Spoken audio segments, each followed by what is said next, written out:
Then Joseph went in and told Pharaoh and said, My father and my brothers, with their flocks, their herds, and all that they own, have come out of the land of Canaan, and behold, they are in the land of Goshen. From among his brothers he took 5 men, and presented them to Pharaoh.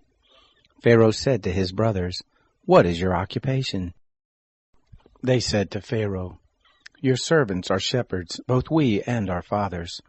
They said to Pharaoh, We have come to live as foreigners in the land, for there is no pasture for your servants' flocks. For the famine is severe in the land of Canaan. Now therefore please let your servants dwell in the land of Goshen. Pharaoh spoke to Joseph, saying, Your father and your brothers have come to you. The land of Egypt is before you. Make your father and your brothers dwell in the best of the land. Let them dwell in the land of Goshen. If you know any able men among them, then put them in charge of my cattle. Joseph brought in Jacob his father, and set him before Pharaoh. And Jacob blessed Pharaoh. Pharaoh said to Jacob, How many are the days of the years of your life? Jacob said to Pharaoh, The days of the years of my pilgrimage are 130 years. Few and evil have been the days of the years of my life, and they have not attained to the days of the years of the life of my fathers in the days of their pilgrimage. Jacob blessed Pharaoh, and went out from the presence of Pharaoh. Joseph placed his father and his brothers, and gave them a possession in the land of Egypt, in the best of the land, in the land of Ramses, as Pharaoh had commanded. Joseph nourished his father, his brothers, and all of his father's household with bread according to their families. There was no bread in all the land, for the famine was very severe, so that the land of Egypt and the land of Canaan fainted by reason of the famine. Joseph gathered up all the money that was found in the land of Egypt and in the land of Canaan, for the grain which they bought, and Joseph brought the money into Pharaoh's house. When the money was all spent in the land of Egypt and in the land of Canaan, all the Egyptians came to Joseph and said, Give us bread, for why should we die in your presence, for our money fails? Joseph said, Give your cattle, and I will give you food for your cattle, if money fails. They brought their cattle to Joseph, and Joseph gave them bread in exchange for the horses, and for the flocks, and for the herds, and for the donkeys, and he fed them with bread in exchange for all their cattle for that year.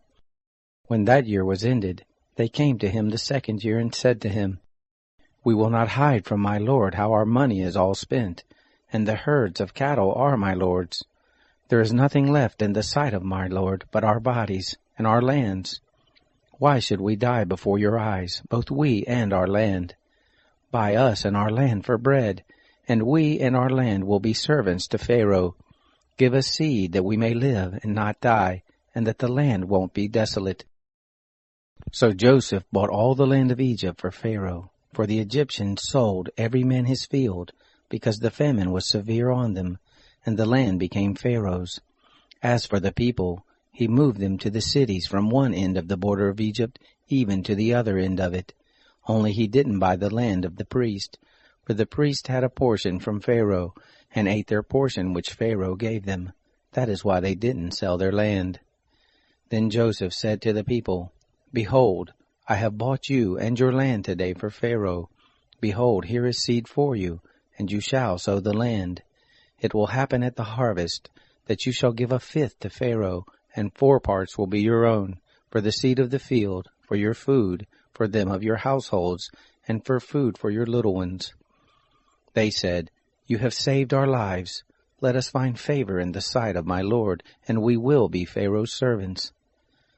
Joseph made it a statute concerning the land of Egypt to this day, that Pharaoh should have the 5th. Only the land of the priest alone didn't become Pharaoh's. Israel lived in the land of Egypt, in the land of Goshen, and they got themselves possessions therein, and were fruitful and multiplied exceedingly. Jacob lived in the land of Egypt 17 years. So the days of Jacob, the years of his life, were 147 years. The time drew near that Israel must die, and he called his son Joseph and said to him, If now I have found favor in your sight, please put your hand under my thigh, and deal kindly and truly with me. Please don't bury me in Egypt, but when I sleep with my fathers, you shall carry me out of Egypt, and bury me in their burying place. He said, I will do as you have said. He said, Swear to me. And he swore to him. Israel bowed himself on the bed's head.